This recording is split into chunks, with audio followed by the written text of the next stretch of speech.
Yeah, I was just, I couldn't see. Good evening, everybody. We're going to start our meeting. I'm going to ask the clerk to call the roll. Mayor Patricelli. Present. Councilwoman Diamond. Present. Councilman Dawes. Here. I'm going to ask everybody please stand. We'll say the Pledge of Allegiance.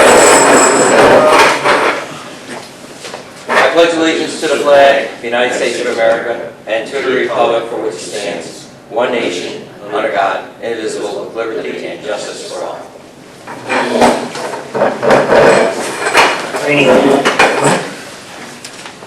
All right. We'll start. We'll start with the reading of the minutes of the previous meeting. Mayor, I'll make a motion that we dispense with the reading of the minutes of the August 4th meeting. A second.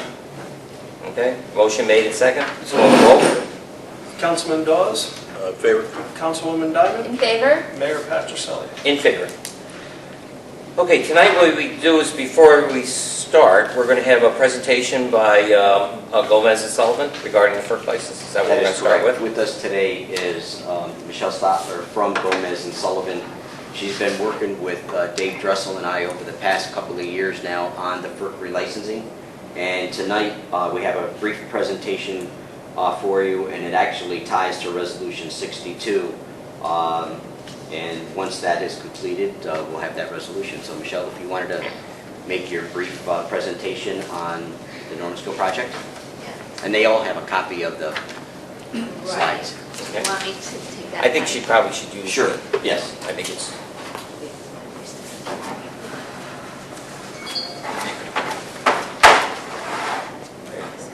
Okay. You can sit if you like, or- I can see.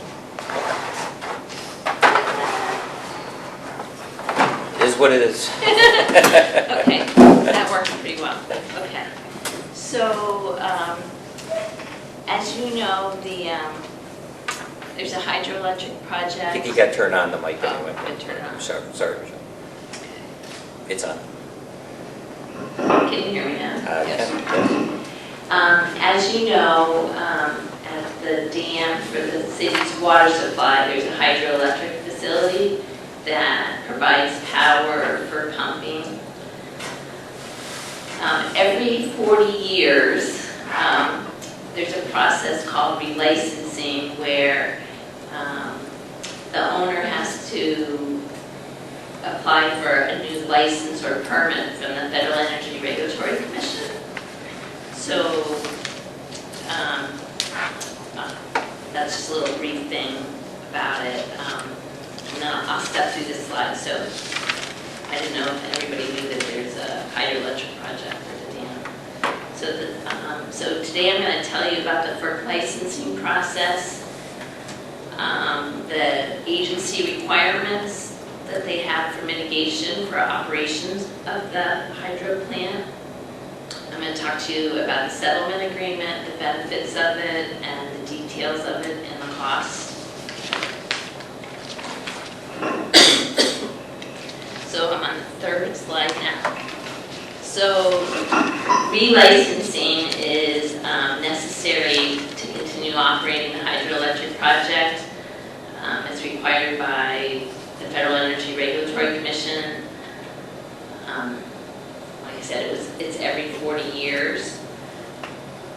It's a 5-year process. The city started the process in February of 2017, and studies were done for about 4 years after that, and a final license application was filed in February of 2020. And the existing license expired in February 2022. Since the license expired, it expired because FERC didn't finish the licensing process. So that the project can still operate, they issued an annual license, and the project will continue to operate under annual licenses until FERC issues a new license. Let's see. Okay, on the next slide, slide 4. So the license application that was filed in February of 2020 included measures to mitigate the impacts of the project, and the type of resources that were involved are water quality, water quantity, fish, and recreation. There's two agencies that have a lot of say on what the mitigation is for the project. It's the New York State Department of Environmental Conservation, because they issue something called a water quality certification that's required for any federal action, which a FERC license is. And then the U.S. Fish and Wildlife has the authority to prescribe fishways. And no matter what, even if they're wrong, FERC has to accept whatever those conditions are, so that's why those two agencies have a lot of say and a lot of leverage in negotiations. So I'm on slide 5 now. So as part of licensing, because this is a small project at a water supply dam, both the agencies and the city, recognize that it was probably in everyone's benefit to negotiate a settlement agreement, and that's something that's done outside of FERC relicensing. FERC isn't involved, and the idea of this is that it's kind of a barter of the different resources. For instance, because this is a water supply reservoir, DEC recognized that they couldn't really require a high minimum flow because it would jeopardize the water supply. So, but in lieu of that, they've asked for things like recreation. So the purpose of the agreement is to come up with these mitigation measures or conditions that FERC will put into the new license, and that all the parties agree to it. It is also possible in the settlement agreement to have measures that FERC won't include, which there is one in this case, and I'll bring it up when we get to it. So I started to mention, I'm on the next slide 6, I started to mention the benefits of settlement. The agency mandated conditions could be very expensive. I'll give you another slide, and what Fish and Wildlife Service mandated for yield passage was exorbitant. Another advantage of having a settlement agreement is it's sort of everybody, it's finite, everybody knows what's expected, and it also it prevents having other lawsuits, people contesting the license or the 401 water quality certification. The other advantage of a settlement agreement is it can be adapted for the project, and the agencies don't just use their blanket conditions, which can be onerous. I mentioned the minimum flow. Another concession that the agencies gave at this project is we're using nighttime shutdowns instead of expensive measures to protect fish from going through the hydro plant getting trucked up.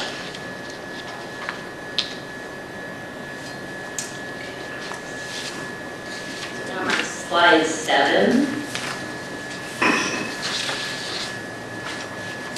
So on this slide, it has the main components of the settlement agreement, and the ones that are bolded are the ones that were really the big issues. So that's yield passage plan, stream flow and water level, water quality, and recreation on the reservoir. The Batten Eagle plan and the invasive species plan, they're pretty much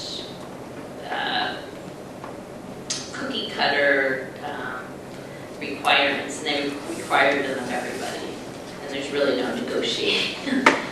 and and they're pretty minimal. So I'm going to go through each one of those major ones on the next slides. So slide 8 is eel passage. Eels are a big deal at the project. There's a lot of them. We didn't know that when we started this 5 years ago, but there's thousands of them. And they're trapped. What happens is some of them manage to climb the falls and the dam, and then they're trapped in the reservoir.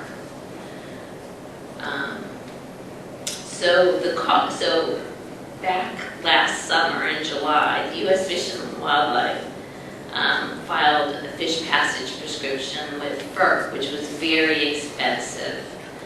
You can see there between $2.6 and $4.4 million, which was crazy. The city found an alternative prescription that's more like it's still a lot of money, but it's like 40% of what the Fish and Wildlife was proposing.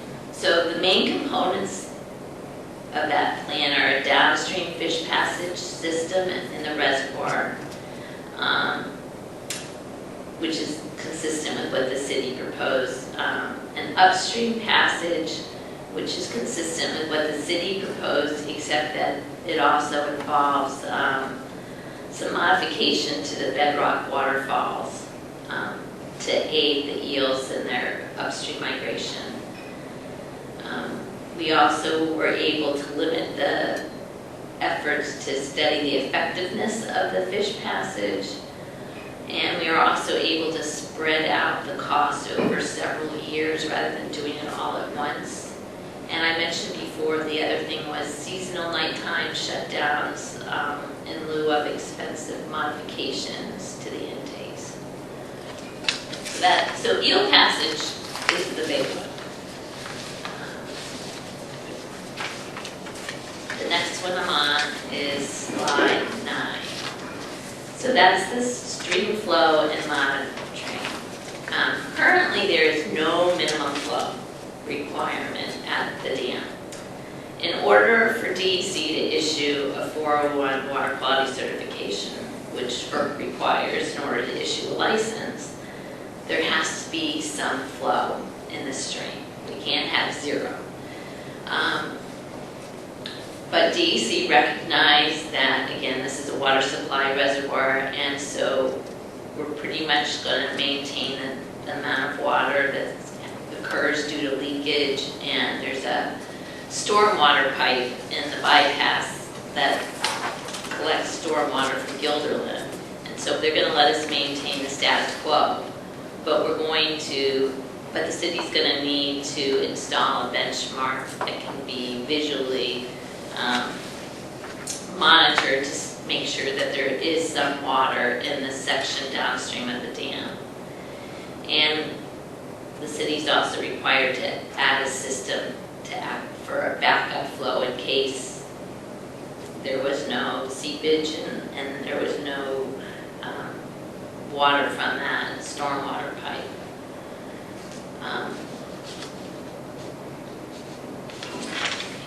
Next slide is 10.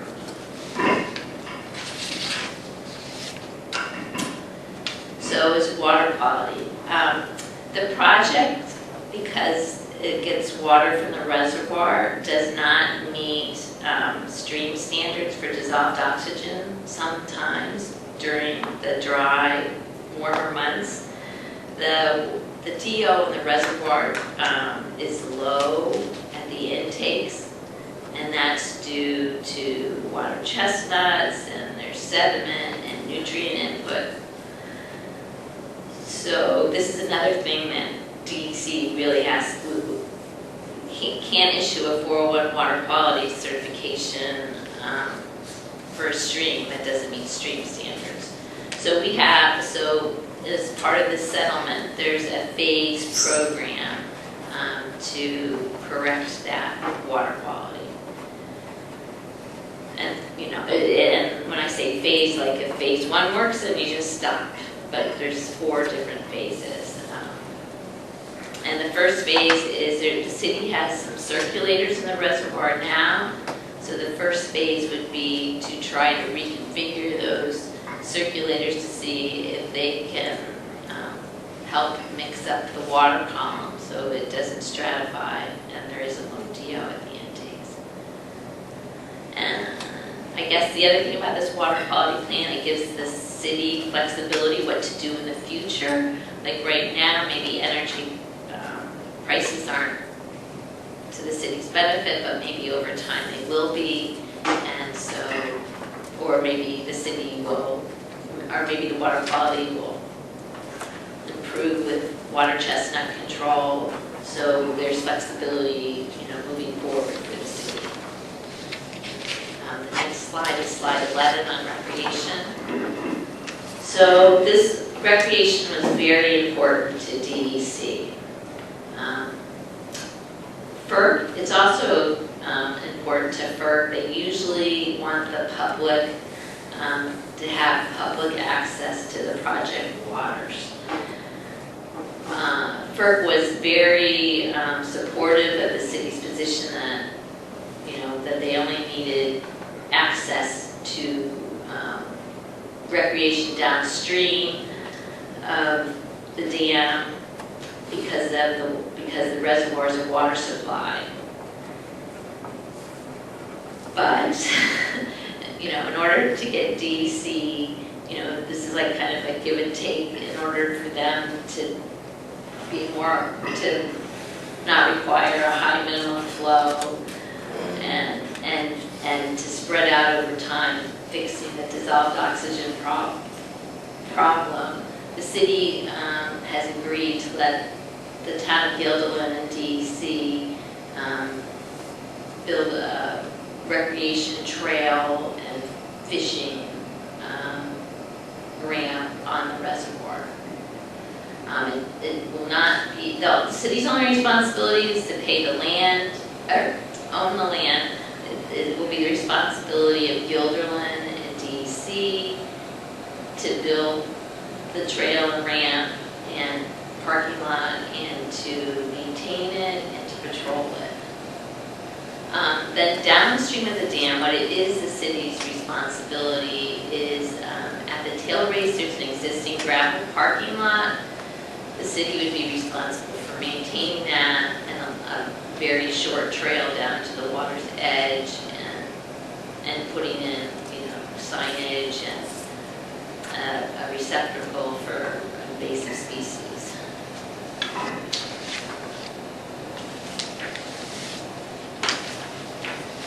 So slide 12, this is what you guys care about, is the costs. So there is, so for this settlement, there will be times when the project will have to be shut down. One of them is during downstream eel passage, during the daytime hours, during the fall months. That will be one time when they're going to be shut down. And part of the eel passage plan will be to try to zero in on the exact time period to minimize those shutdowns. But those such shutdowns may occur anyway because of the DO problem. Because if the first phase of the DO mitigation is to try moving the circulators. If that doesn't work, then the next alternative is shutdowns.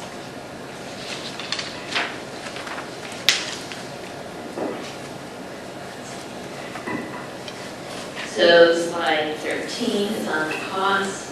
So as I mentioned before, we tried to spread out the direct costs over multiple years to install the various mitigation measures and studies and testing. But there will be some annual costs, for instance, for the eel passage facilities.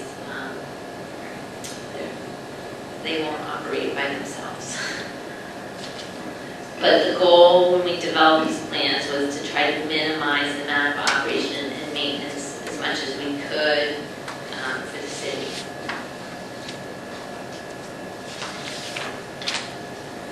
So then slide 14 is the cost, and we've listed the capital costs and the annual O&M. And you can see that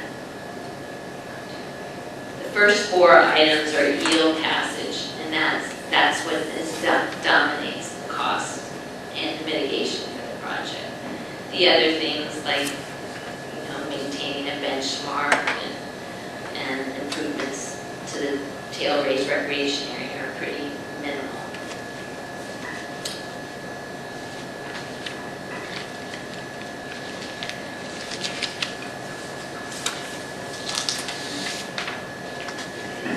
And so I'm on slide 15 now. So this settlement was developed over several years with both the U.S. Fish and Wildlife, DEC, and the town of Guilderland. The measures do not endanger the capabilities of the reservoir as a water supply. There are off-ramps during drought conditions so that the water supply is protected. When the settlement is complete, the city should be able to get their water quality certification and their FERC license so that they can continue in the future. Do you guys have any questions for me? I know this is kind of a foreign process compared to maybe other things that you guys deal with. What are the chances phase 1 will work? I don't know. We proposed it because it's the least cost, and the city already owns the circulators, and the goal is, so right now they're spread over the whole length of the reservoir, and the idea is to move them closer to the intake so that they can stir up the water so that it's mixed and it doesn't stratify. But it is a very big reservoir, so it's hard to say. Every one of these things is unique. But that one's the least cost, so why not try? And I think Dave's already got the parts for it. Yeah. Do you know what the other phases were? You said shutdowns was... Well, it's phase 2, so what would happen in phase 2 is a water quality monitor, a real-time one would be installed at the tail race. And so when the DO went below the standard, then the reservoir would shut off. Because when the the hydro would be shut off. When the hydro is shut off, the water quality in the reach downstream of the dam meets the standards. But what happens is sometimes the DO and the reservoir can get as low as 0, and the standard is 4. The hydro plant reduces the oxygen level? No, it doesn't reduce it, but it pulls water from the reservoir, and it's low. And it doesn't do anything to it. It doesn't add oxygen or take it out, but it's 0. Sometimes it's 0 in the reservoir. But if it goes over the dam? If it goes over the dam, then, and that's another alternative. Another alternative is to spill, but that dam is very wide. So just a little bit of water is a lot of water. But that is another way to mitigate for the low TO would be to spill. Okay. So phase 2 there's like A, B, and C. One of them is spilling, as pointed out. Another one could be like trying to build something to manage that spill so it's not over the whole width. Now, in order to monitor phase 1, you have to have a monitoring for and how do you, who does that? Good question. So, how do you know you're going to fail phase 1 unless it's being checked? Yes, we have to install monitors. So the city owns 2 water quality monitors that it bought 5 years ago, and so we would install one of those, for a season to see if moving the circulators worked. If it doesn't, then the next step is buying real-time monitors, and they cost like about $25,000, and that would go with the shutdowns. So we can install those monitors now to check to see where we stand, right? Right.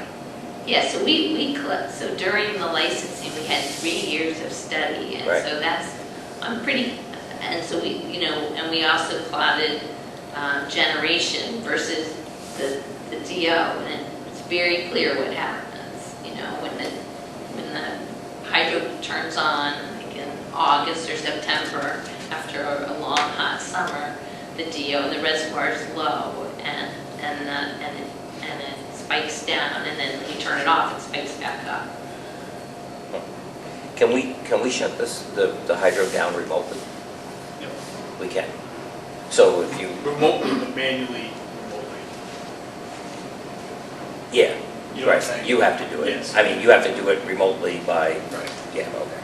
So you'd have to be physically present at the hydro. Right. I got a couple of, and you guys can check them out. I know I was in on some of the meetings. It's pretty dry.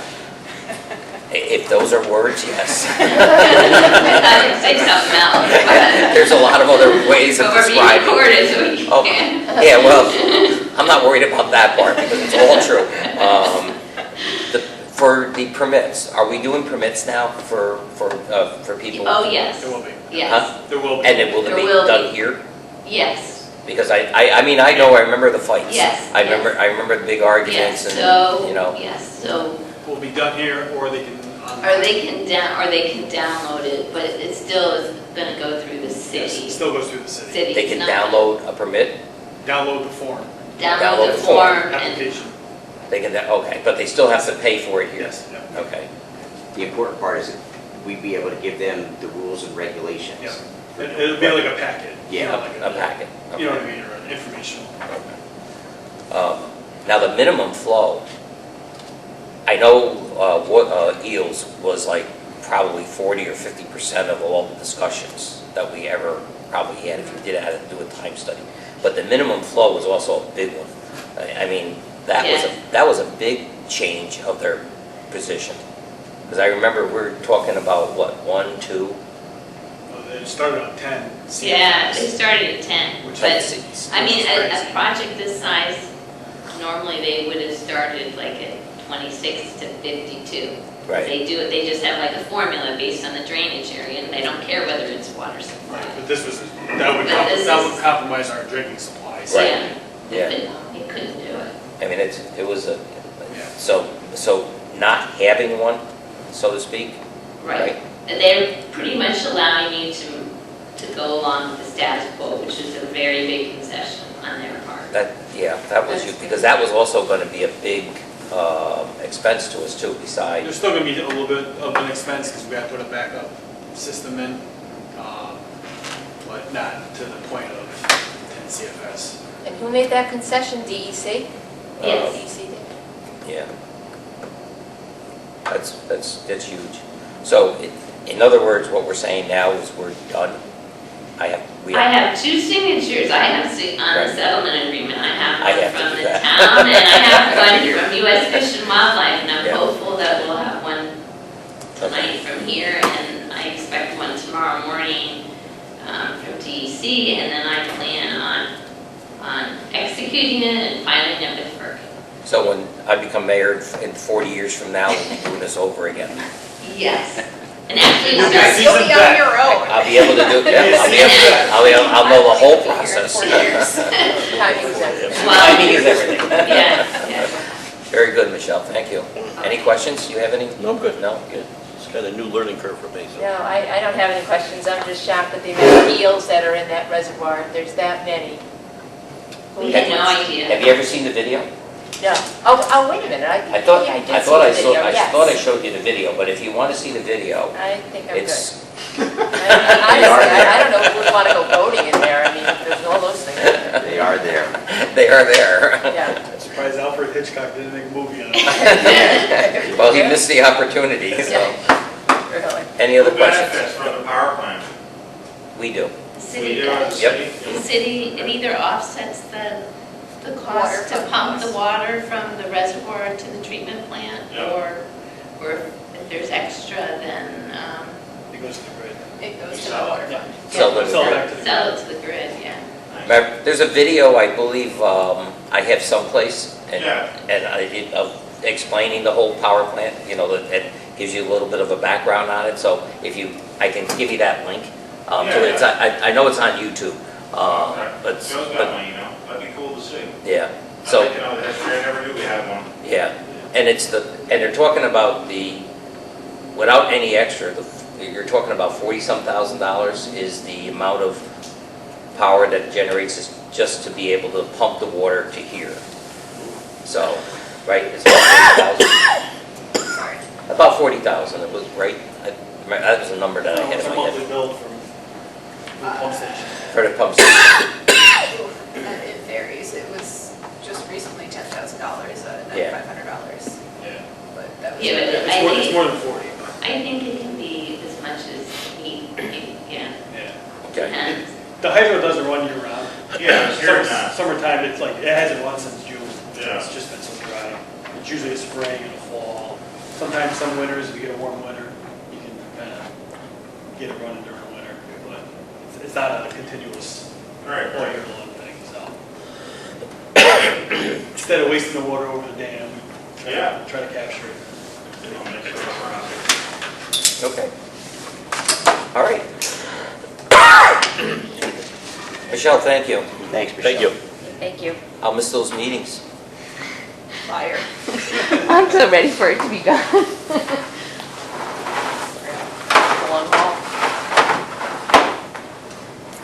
So I have that stuff for you tomorrow morning. With the last resolution. Okay. All right, so we'll move on, as soon as Joe's done, to report of officers and committees. Okay, I have several here, but before I get started, I wanted to introduce you to, last month we spoke about, or at last meeting we spoke about that we had selected a planner.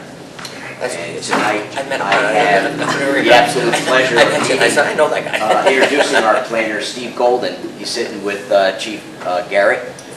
Steve comes to us from SUNY Albany.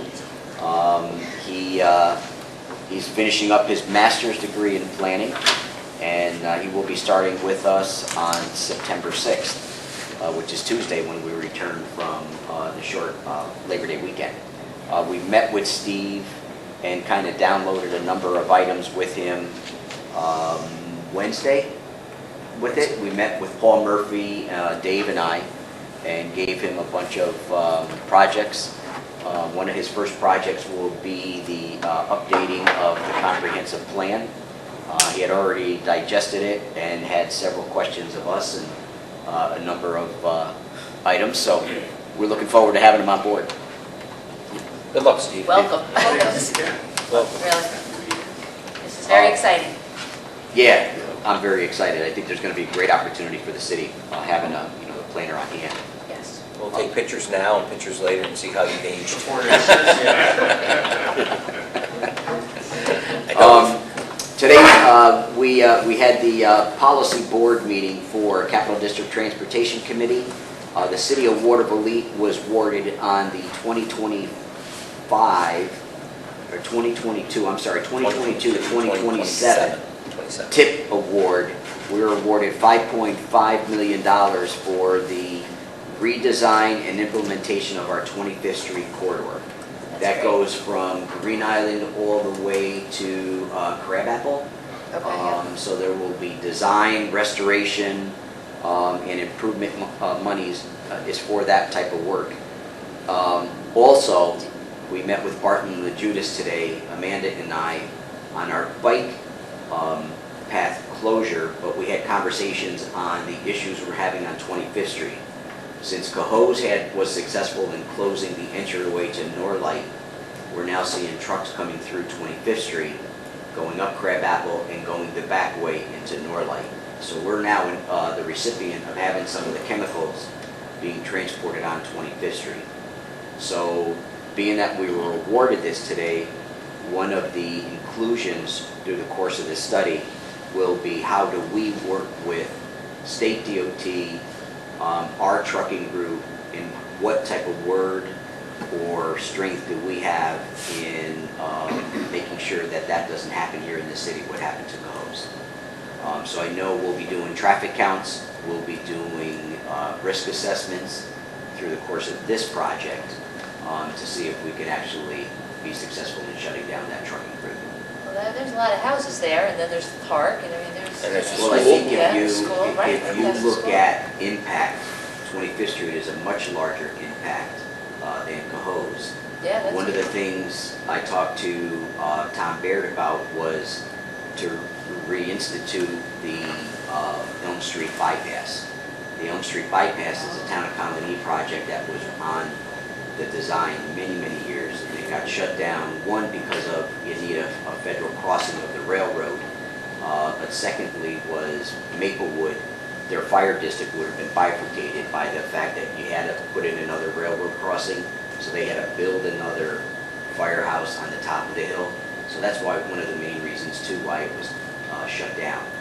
But the Elm Street bypass would not hinder any residential housing along the way because it goes through the industrial area, which right now it's all vacant property.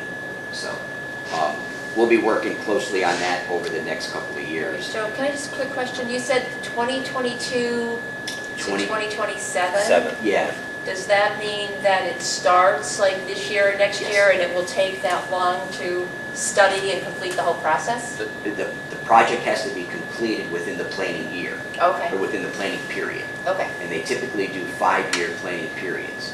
So we'll get a notification probably within the month, typically 30 days after the award. And then at that point, we go out for an RFQ to select an engineering firm, and the process then starts that way. okay. So, Well, that's good news.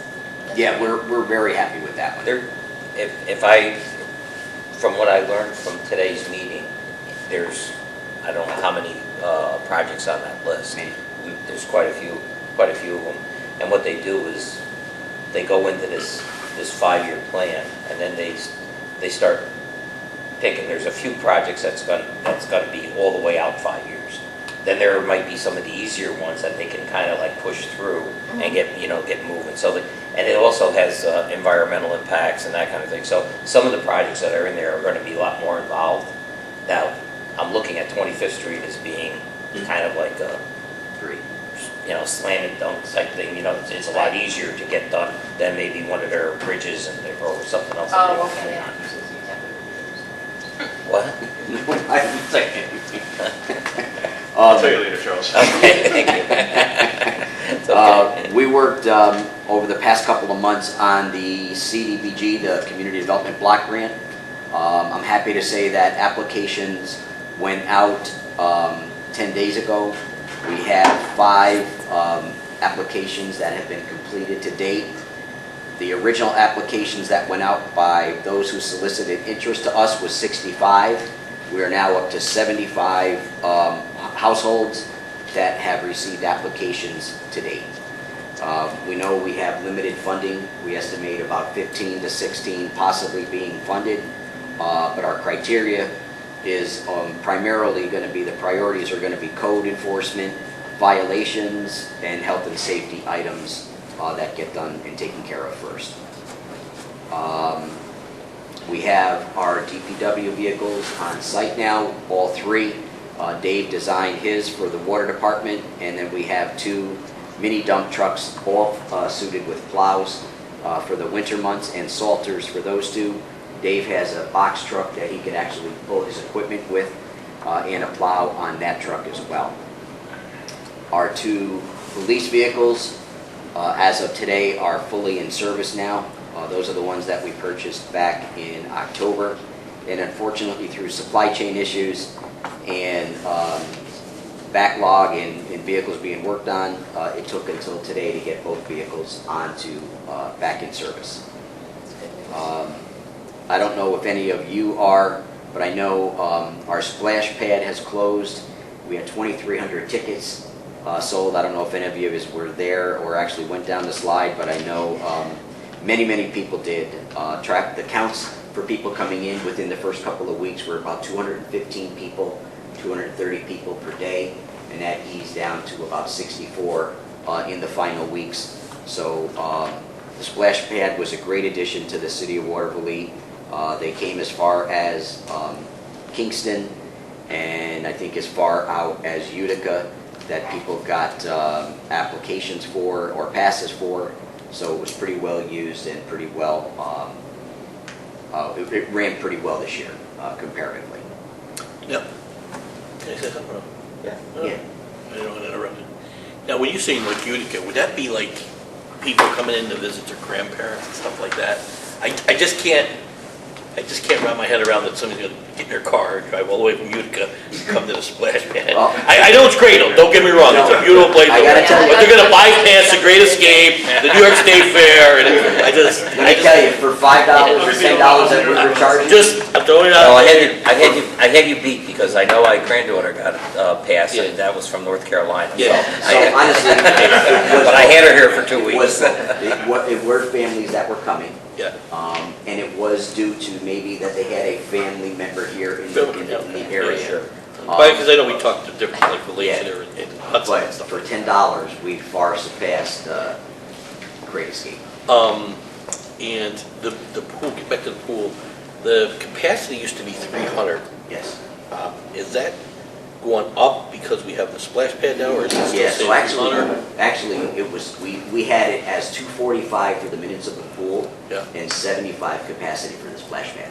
Okay. So we were in that, what is that? Is that quick math health there. departments, or is that state regulation? No, see, health department didn't oversee the splash pad because we were using chlorinated water, Yep, city water. yep.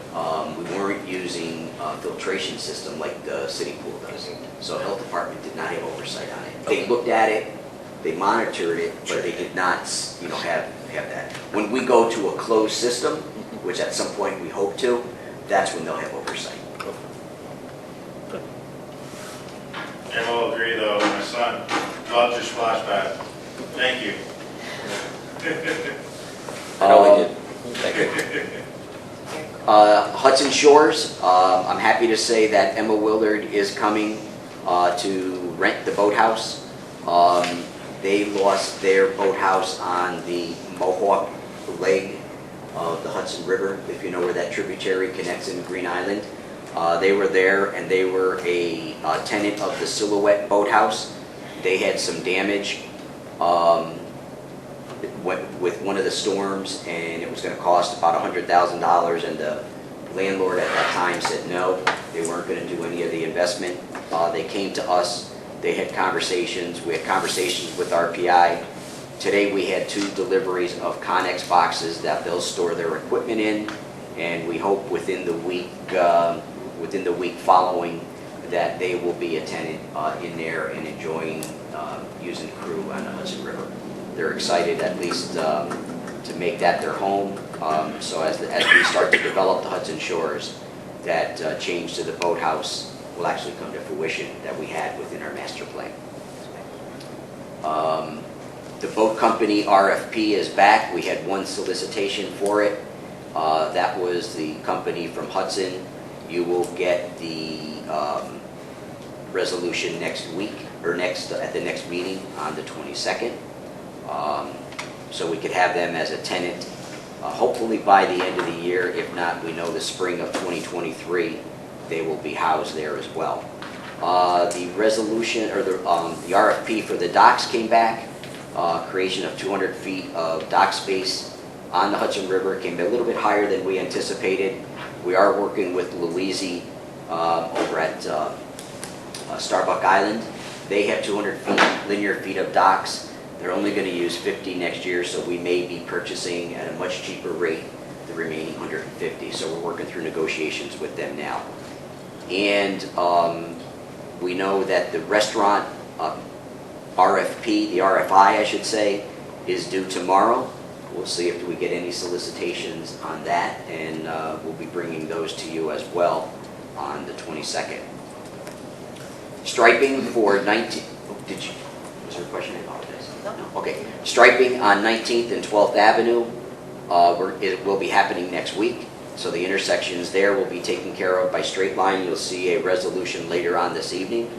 And the striping throughout the city, which was 19th Street and 25th Street and some other avenues in between, was primarily done by our DPW department with a little help for the railroad areas by Albany County, as well as the school signs that were done as well. So I hope everyone saw that work that was done. Last meeting, we talked about that we were successfully getting the waiver for the removal for the demolition at 1025th Street. That has been completed. The house is removed as requested prior to the start of school. The only thing we're waiting on now is the termination of the water system, and that project will be complete. Tuesday. Tuesday? Fantastic. So as of Tuesday, that project will be complete. That's what they say. That's what they say. Is that Scott? No, Jake Burnett. But then we could build the banking company at that point. I know they're looking at it. When's school start? Tuesday? 7th? Yeah, so it'll be Wednesday, I done. think it's Wednesday. We also talked about windows, and I got just a couple more items here, and then we'll get right onto the agenda. Windows, as you can see, wood has been brought over to City Hall.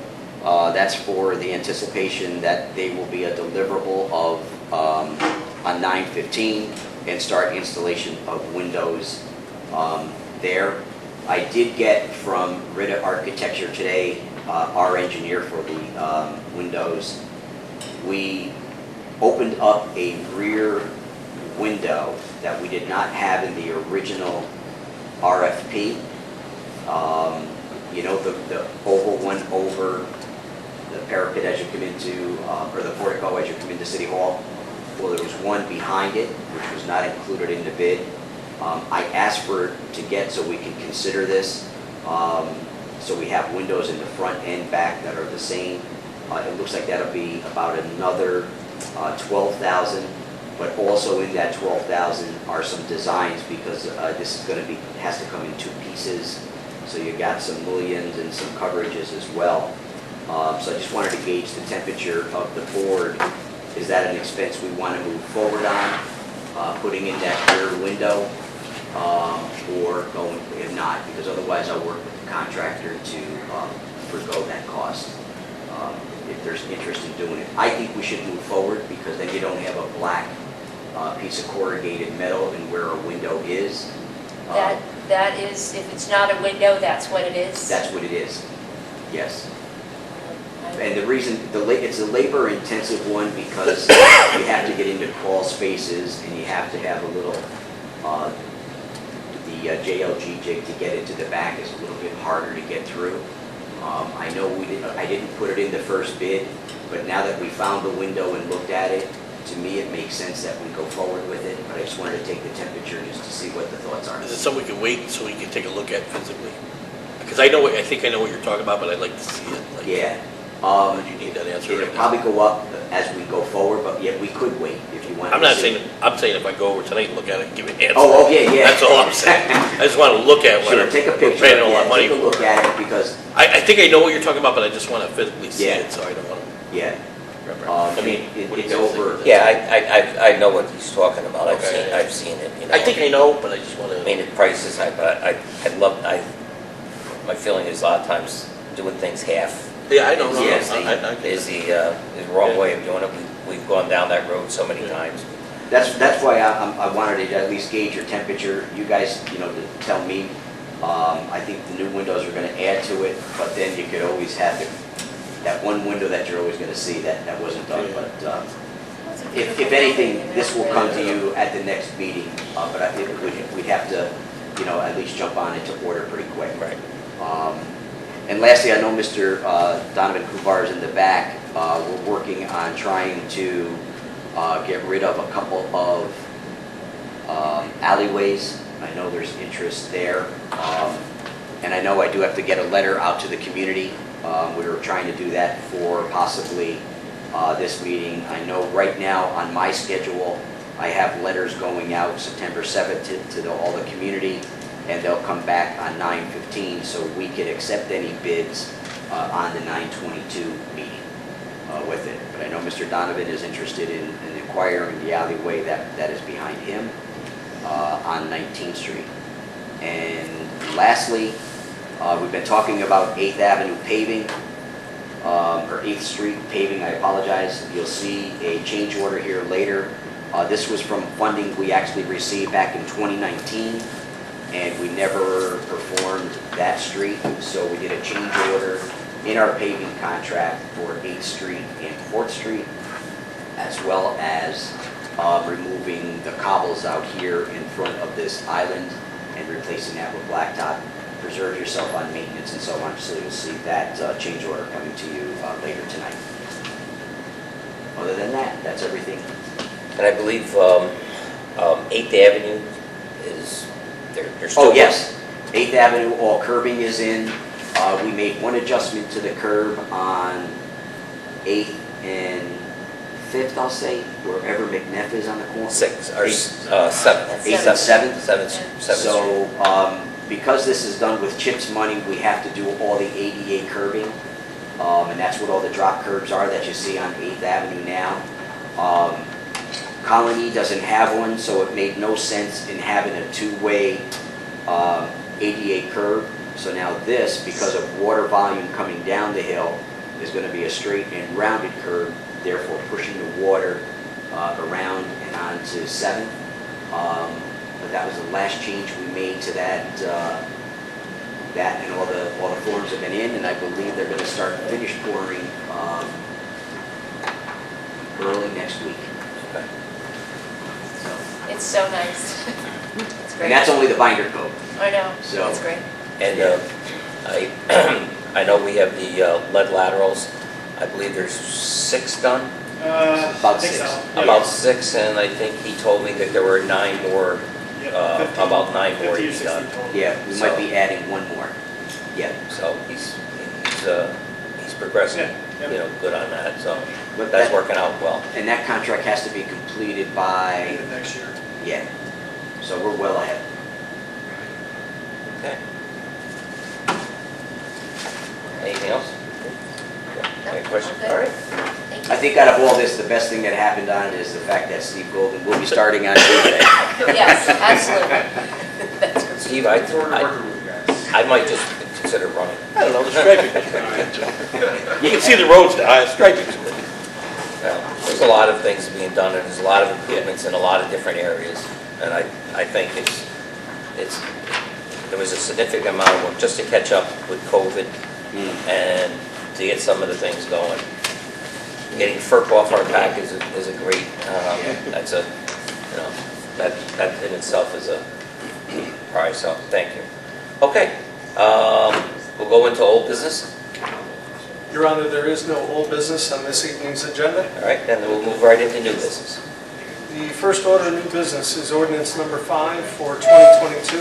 This is an ordinance of the City of Watervliet, New York, amending section 260-30, subsection C, sign locations of the code of the City of Watervliet. I'll make a motion. And I will second that.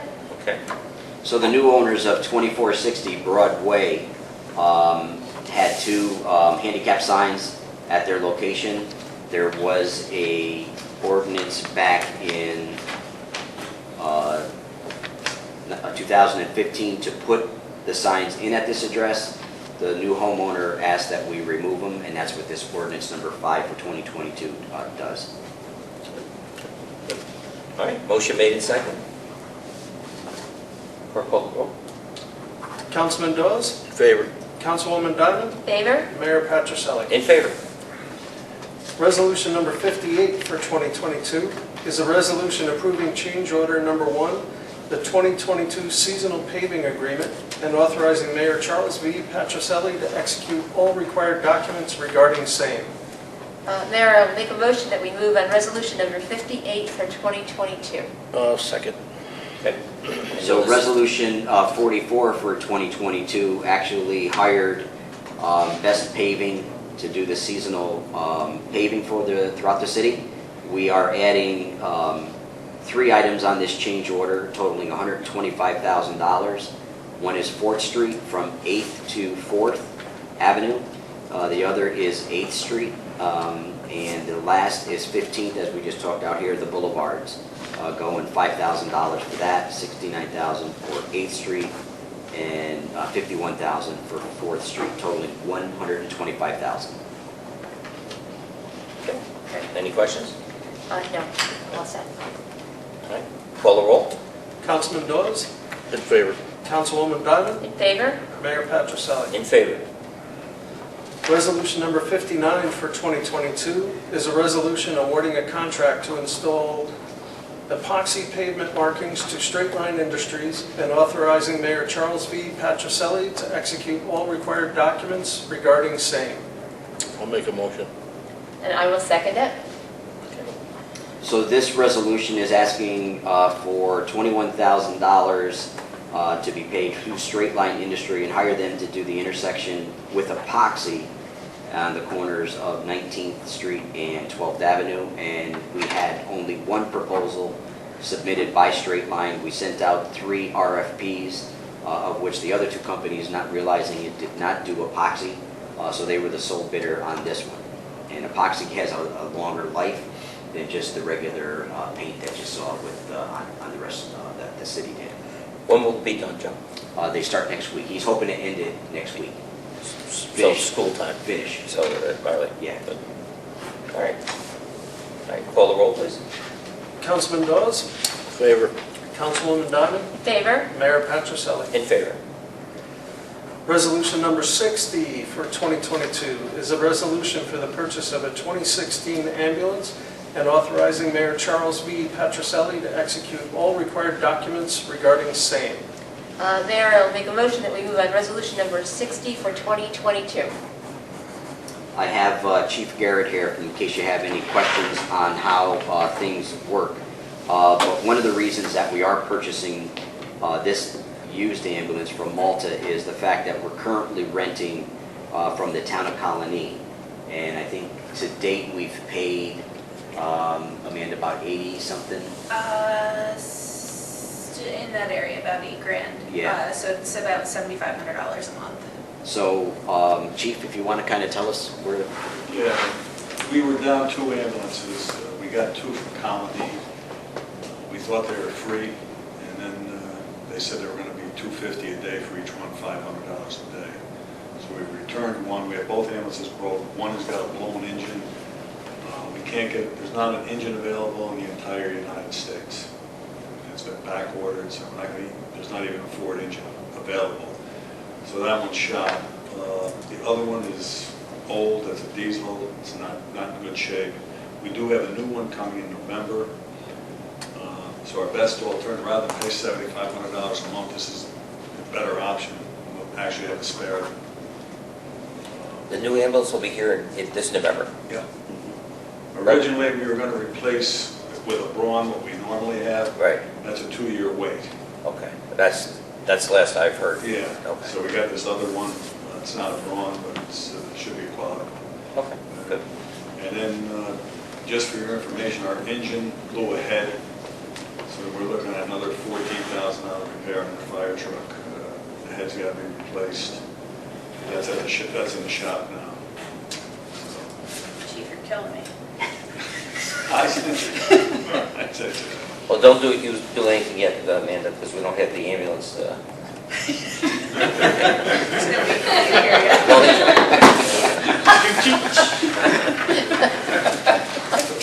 So that's where we're at. And it's a 2016, is that what I read, the ambulance that we're Yeah. buying? And where is So it? that's- Where is it from again? Malta. Can I ask, do we know why they're selling it? I'm just curious. they actually are up, you want to take that? It's up to you. Yeah, they replace them every 3 years. This Yeah. is, Scott Skinner's the chief up there now. Yeah. Oh, So okay. it's not like we're dealing with somebody we don't know. Yeah, well, that's great. That's right in their plan, and that's one of the things that Amanda and I have been talking too about is how can we get on a similar type of rotation for some of our vehicles. Right. Again, I know you're very adamant about a maintenance plan, which we're looking at, and I talked to Scott a little bit more about how they do it and monitor and everything, and that's how they got their vehicles on, just every 3 years that they're supplementing a vehicle, you And know? you can do that with a lease too. You can lease fire trucks. And Schenectady does that. Yeah. Right. So it's something we look at. Yeah. Oh, that's Well, they were talking about that for police vehicles too. Yeah, that was, yeah. Okay. Chief, thank you. Thanks, That's great, Appreciate thank it. second that? You do, Who did? yeah. All I do like right, the any third. other questions? No, I don't think I seconded it. I don't have any questions. Okay. Want to call the roll? Councilman Dawes? In favor. Councilwoman Diamond? Favor? Mayor Patrichelli? In favor? Resolution number 61 for 2022 is a resolution awarding a contract for the installation of a concrete pad for the City Hall boiler system and authorizing Mayor Charles V. Patrichelli to execute all required documents regarding same. I'll make a motion. I will second that. So the mayor's been down in the basement here of City Hall, and I showed what this actually is. This resolution is for pouring a concrete pad. In the basement of City Hall, in the police department, there's a pad that's about 6 inches wide by about 4 to 6 feet wide, and that houses the boiler. And around this is all the dirt and existing shale basement that we have. We have a trench where weepage that happens from the ground goes into the trench, into the sump pump. What we're doing is actually trying to dry up the basement, pouring a concrete pad all the way around the existing area for maintenance purposes, for working purposes. It'll put the hot water tank on it. We'll have a French drain around it in case the boiler goes like we had experienced last year, that water is collected and then put off into the sump pump. So the concrete work that Gallo Construction, I'd like to award this contract to, is $15,686, and that will be a complete all the way around the basement, including a trench drain in it, and it's a 4-inch pad all the way around the basement. So, Sounds good? Fine with me. Again, it's something that needed to be done years ago. Okay, any other questions? Call the roll, please. Councilman Dawes? In favor. Councilwoman Diamond? In favor? Mayor Patrichelli? In favor? Resolution number 62 for 2022 is a resolution approving an offer of settlement regarding the licensing of the Normanskill Hydroelectric Project, FERC number 2955, and authorizing Mayor Charles V. Patrichelli to execute same. Mayor, I will make a motion that we move on resolution number 62 for 2022. I will second that. this actually is the final document to submit the licensure to FERC. The mayor will actually sign off on the application, and this will end the process for the FERC relicensing. So we're looking for your approval. Council, I added a sheet to each of you. It just gives a quick calculation of the costs that we've spent on this process so far, and shows the money that we've received from the FRB and projects about a 15-year payback period.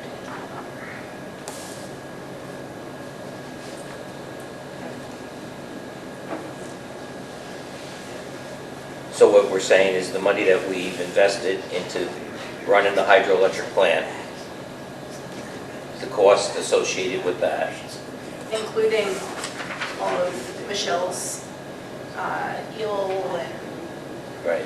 street flow, water quality. So it's a payback of about 15 years for a 40-year license. for a 40-year license, Correct.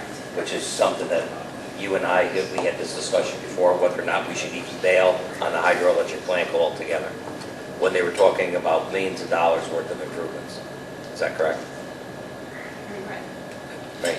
They were talking about Yeah. over millions of dollars. I mean, the Over the agreement life of the license. over the license, but mostly what they were talking about was an exorbitant amount of money that initially that we're talking about. That said, there's no reason to have invest all this money for, 25, 30 years for a 40-year project, which knows that even at that rate, it's not even accurate.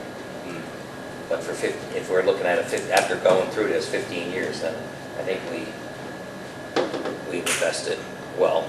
Yeah. And if the timing's right, you may be eligible for infrastructure funding too, Okay. for fish passage and dam safety.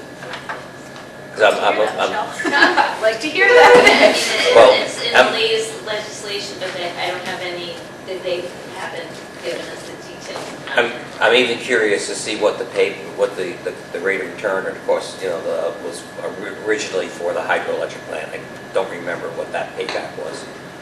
Oh, you mean like When they years started in ago? the 80s, they actually had to invest that money into it. What was the payback before they knew that they were going They to also had a really lucrative contract back then Yeah. too. with National Grid? Yeah. Yeah. Yep. Okay. Thank you. I will look at that. That's something to, Did we finalize the motion? no, not yet. Oh, okay. No. So we'll call the roll. Councilman Dawes, In favor? Councilwoman Diamond, Favor? Mayor Patrascelli. In favor. Your Honor, that concludes the new business on this evening's agenda. Michelle, if I sign that, I have that document right you here. bring any all set. cross pens or silver pens and hand them all out? When do we open the champagne? Because I don't think a Vic should do it. You got a long enough name, you can do what you want. I don't really think a Vic should do it. Okay, Want the V. we're not looking for any appropriation accounting reports? Not this evening, Mr. Mayor. I should say a workshop meeting, it's not on here. Yes. Okay, For, I think, September 12th, it's a Monday, yes, at 11 o'clock, City Hall, third floor. yep. What time was that, 11? 11 o'clock. 11. Council should have received invitations. Yeah, we did DPW, get that. right? That- Yeah, it's a highway. Highway. Highway, sanitation, and recreation. Joe, just a few, before we go into public comment period, a few things here. The next meeting will be September 22nd. September 22nd, yes, at 5 PM Is is the presentation of the Butchburg Way, correct? yes. And one of the discussions that we were having to try and figure this out, and this is something that we don't have to make this final decision right now, but would it be okay if we moved the regular council meeting to 7 o'clock? That way there, we don't have to worry about sticking ourselves in a back room and not having enough time. Because we're thinking about having a reception here, Okay, and if people linger, yeah, because I think one of the things we did is we pulled the budget workshop out of that Correct. to yes. put it on for the 11th, so you're going to have a reception for 2 hours? I mean, it's up to you. The Well, you timing. figure you're gonna have a ceremony here, then go outside. You're talking at least half hour, 45 minutes. Okay. And then if the families come back inside here, Would it be You all don't- right? you don't Now, I put- know you have a presentation with Yeah, so I'll have to push them back. Well, I got maybe- Centrica, Centrica. yeah, that's coming in. Would that be, to me, it would not clog it up and not throw them out and make it kind of like because Yeah. I'm expecting to have a number of different people here, especially the press. Okay. They'll be here for him. You okay with can you Well, use we did, yeah, scheduling it wise I can, but we did pass legislation at the end of last year establishing 6 o'clock as the meeting time for all regular meetings. So would this be a special meeting? can we start the meeting at say 6 and then say we're gonna continue at 7? I don't know, I just think you're gonna clog too much in at once. Yeah. This is for the September, for the, 22nd? 22nd meeting. as long as we notice it relatively soon, that the time is at 7 instead of Yeah. 6. I'll put something on the website to say that the September 22nd meeting will be Okay. at 7 PM. Okay. Is that all right with everybody? Yes. I think that'll help us. I think it'll help, that's but I good. think it'll make it more professional too. Right, we won't be I sure. actually might not be here anyway, so now I really don't care. I agree with you, Brian. Very nice, Brian. And, will you be okay, Dave? I'll be in Montana, you can do whatever you want. Okay. All right. Now we'll move into the public comment period. Sorry, before I go, just before we go, the 9/11 ceremony will be at the Elks at 10 a.m., actually September 11th. Again, we announced it the last time, the Arsenal City race will be the 18th of September. These are all things that are going on beforehand. And what we were talking about before was the Butch Bird proclamation. Butch Bird was a Watervliet resident, an NFL player, and we're gonna, and he grew up right here before all these houses and everything was torn down. And right out here on First Avenue, we're going to put a sign up, just say Butchburg Way, and him and his family will have a proclamation in it. I'm just sending a text to Christopher now. Do you want the Butchburg thing notified too on the website, presentation? Yeah, I think that's what I mentioned to Chris about Okay. changing, putting on those items, because I had all these items down. She had it on the calendar, but she didn't have any of those things on. All right? I think she emailed the website. Yeah, I honestly didn't see what they did. And I think that was it for me. Charles, if I could real quickly, so I'm going to send to the council and to Joe by tomorrow afternoon a draft of local law that will prohibit smoking of and use of any tobacco or cannabis products in all city parks. From a timing perspective, probably we'll have to have a public hearing because it'll be done by local law. That will probably happen in October, realistically now. Good. And then to be passed probably at the second meeting in October. But I'll send you a draft so you can see it. But long story made short, no tobacco products, no cannabis products in any city park. Question on that. Hudson Shores with the pavilion down there, and people renting it for picnics. How No would that- cannabis and no tobacco use in any city park. Okay. Is what it says. Yeah. If you wanted to say something else, I understand parks, I'm all 100% Yeah, for that. I know. I'm just saying, you got a park down along the river where you got 100, 150 people in there throwing a big picnic and party and enforcement, you know. I don't know. so What's your thoughts? there's some state regs that will address that as well. Okay. We're looking to, my understanding, and just correct me if I'm wrong, was to kind of expand upon the state regs that go into effect, I think, October 13th. So smoking may be prohibited there anyway. Yeah, if it is, I'm fine with that. I just want to clarify, like, when everybody always says parks, they're thinking little playgrounds and swings off, but then when you're in a park Right, like yeah. that, it's kind of, it's a picnic. Yeah. Right, Social the restaurant opens. restaurant down there, you know, something to think Well, about. which also is, smoking is prohibited in restaurants. Yeah, but they usually have, like, outside restaurants, they have a smoking area. Right, right. So you would have to say, if we put a restaurant down there, there's no smoking, you have to leave the restaurant and the park to grab a cigarette. So Which I don't smoke, so I'm okay with it. So here's what I'll do. I will send you the draft. Okay. And then I will send you as well a brief explanation as to what I think the state will be prohibiting as of October anyway. Okay. And then we can have a discussion regarding Okay. whether we're just going to try to weave through Okay. that. Okay. Good. It's a good start. All right, good, thank you. All right, then I'll ask you to, open up the public hearing, please. Sure. At this time, the mayor and the council have approved a public hearing, a public comment period. If you wish to address the council, we ask that you please step forward to the podium, state your name and address for the record, and you'll have 2 minutes to speak. Hello, my name is Lois Gundrum. My address is 600 3rd Avenue, Watervliet, New York. And I'm here because of the practice that Patrick's Pub has of playing very loud amplified music on weekends.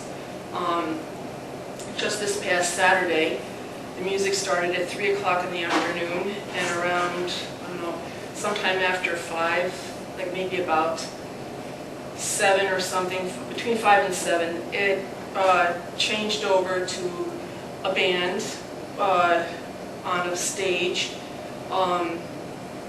And this is very upsetting to those of us who live very close to Patrick's Pub.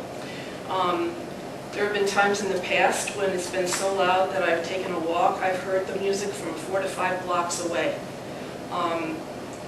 Watervliet has a noise ordinance, and just as an example here, rather than reading the whole thing, it just says, frequently asked questions. This is on, this has Watervliet Police New York on it. It says, does the city of Watervliet have a noise ordinance? The city of Watervliet does in fact have a noise ordinance. Chapter 197 of the Watervliet City Code of Ordinances was written with the intent to prevent any unreasonably loud, disturbing, and/or unnecessary noise. Residents are prohibited from performing or enabling acts which would cause loud, disturbing, and unnecessary noise that would in turn disrupt public peace and comfort. Residents are prohibited from operating any device designed to amplify sounds or voices outside any premises or through any opening such as a door or window of said premises which would disturb public peace or comfort. So my question is, why is Patrick's Pub allowed to do this? And this is nothing against the owner of the pub, nothing against the owner of the building, nothing against the fact that a business wants to make money. This has to do with the people who live close to this facility who are being, inundated with this noise so that you cannot shut it out. You can close your windows, you can turn on your air conditioners, and you can still hear it. So I'm wondering how this comes about. I did hear somebody say that they get permits. I don't know how these permits can be issued if Watervliet has this noise ordinance. So I'm just asking the council, what can be done to prevent this from happening in the future? Thank you. Thank you, Lois.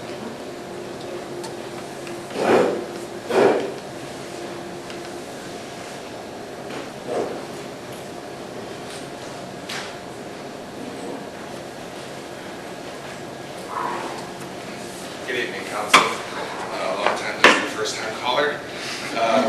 Please forgive my etiquette. I'm not used to speaking in front of a group like this. But I live at 300 2nd Avenue in Watervliet.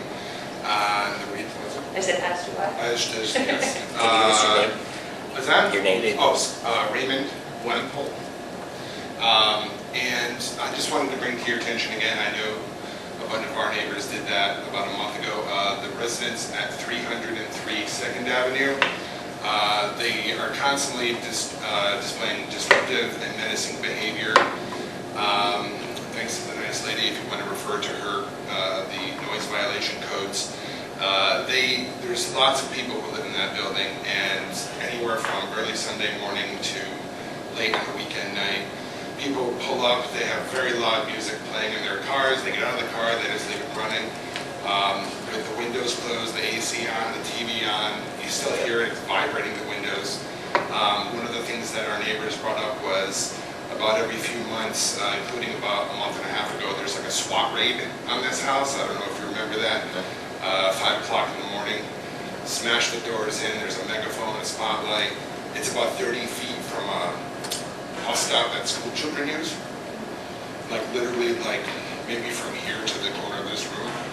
And there's also a lot of elderly neighbors that we have literally right next to that house. And I've personally seen one of the residents, there's an aggressive woman there. She has threatened my neighbors and their property, and she has screamed, "I effing hate white people," in the middle of the road. And I've also seen her attack one of the other people who live there. I actually got camera footage of it, in case, the police are because the police show up there pretty frequently as well. So, not really sure if there's anything that can be done with it. Supposedly the landlord was going to be notified about a month ago. Like I said, we're kind of like a group of loosely assembled neighbors trying to, suss through this and everything. So the landlord apparently lives out of state in Pennsylvania. Not sure if they've been notified or whatever, but it's a kind of dangerous behavior that we're even reticent to put our names down on like an official document or anything because they're very, very aggressive people. Very loud, very disruptive, and we just want to have like a nice, quiet neighborhood. I know you can remember how she left. Well, she's heading over to Patrick's for a pint, maybe we'll go to. But that's just all. So, Okay. yeah, it's dangerous and it's frightening, and we're afraid to walk at night or at 5 in the morning when SWAT teams are showing up. So our first thought was like, what if it was during the school year and it was at 7 o'clock that day instead of 5. So, all right. Hopefully I did I research it? No. My name is Ashley Feller. I live at 302nd Avenue with Mr. Raymond Wendell there. Just going to kind of echo his concerns, his sentiments. it's just, we don't really hear too much communication about follow-up through it, just seeing if anything really has been done. It's disturbing behavior, it's concerning behavior, there's children, there's elderly folks. I don't think I've actually ever lived in a neighborhood in Watervliet where I had these sorts of concerns, so it's just, you know, it brings us out on a weekday night. I don't know, he kind of capped it all off for me. It's hard to follow you. No, we understand. Yeah. Yeah. Would you be interested in giving me your email address? I'll follow up with you. Absolutely. Then what I'm gonna do is I'll talk to the chief tomorrow and find out what we did since the last meeting. And I'll Oh, let you fantastic. know. Right. Right. Oh, yes, sir. Can I get the spelling of your last name, please? Sure, W-E-M-P-L-E. Thank you. Yeah, can I add something? I apologize. I just wanted to add that part of I the think she has about 32 seconds Okay. left. No, but you can use her 30. You yield to her time. I can- You're Yeah, the she's more. drawing pictures on it. Yeah. Smiley faces. She's playing hangman. Here you go, that's me. I just wanted to add And that I if was we don't actually hear very anything by reticent tomorrow to even give my from me, name, because I send me know an email my just father as a was a policeman reminder. for 34 years. He I'm used to for attend by several Tuesday, city because I know council there might be, meetings, do a lot of he work might like be that. off with the holiday. I know it Give comes me a from a few public days. record, Yep. and I know Thank that you. that's easily accessible if they understand how to do it. And we're actually very afraid of retaliation from them, because some of the people we've seen, and part of the reason that there's raids there is because there's a wanted felon that frequently inhabits that area or that home. And, you know, it's kind of nerve-wracking to speak up against something like that when they're literally across the street. So, Gotcha. I understand. yeah, so Okay. please just put secret over my name. This guy knows. Anonymous tip. Unfortunately, it is all on now on video. I know. Oh, I'm not on the video, am I? No, I'm pointing at you. Ah. Well, Thank you. No, I know. Thank you. Thank you for your time. Thank you. Appreciate it. anyone else? Would you like to talk?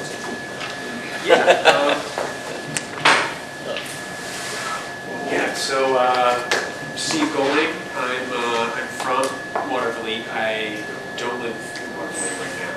I live in Albany, going to school to become an urban planner, and it's really exciting to be able to start a professional career in the community I'm from, and I'm really looking forward to working with you guys. Glad to have you. And Watervliet's great. It's gonna, hopefully it'll transform a little bit. I think Steve was a little, I don't want to say amazed, but with everything that we got going on, you know, and everything that's coming to be, I think he was happy for, you know, for that purpose, you know, so. Very good. Thank you. Well, it's really exciting that you're on board, really. Yeah. So, Congratulations, we Yeah. look forward to it. yeah. It's good. All right. Well, anybody else? If not, we'll close the public hearing, or public comment period, I should say. I'm sorry. And then I'm going to ask for a motion to go into executive session. I'll make that motion. You have to state the purpose. State the purpose, personnel issue? Can you read those? Yeah. I'm gonna ask. Make sure, no. Oh, I thought he was talking. Joe, are we going into executive session for a person to discuss the personal history of a particular person? That's it. Yes. Discuss the personal history of a particular person. Okay, all right. And I will second it. And the only ones we really need is Council Joe and Brian. What about That's what I like to hear. Dave? Dave. You gotta leave and come back? No. No. Yep. All right. All right. Make a motion? Yep. I'll make a motion. All right, second. I'll second it. Okay. Councilman Dawes? In favor? Councilwoman Diamond? In favor. Mayor Patrick. In favor. Can you sign this for me?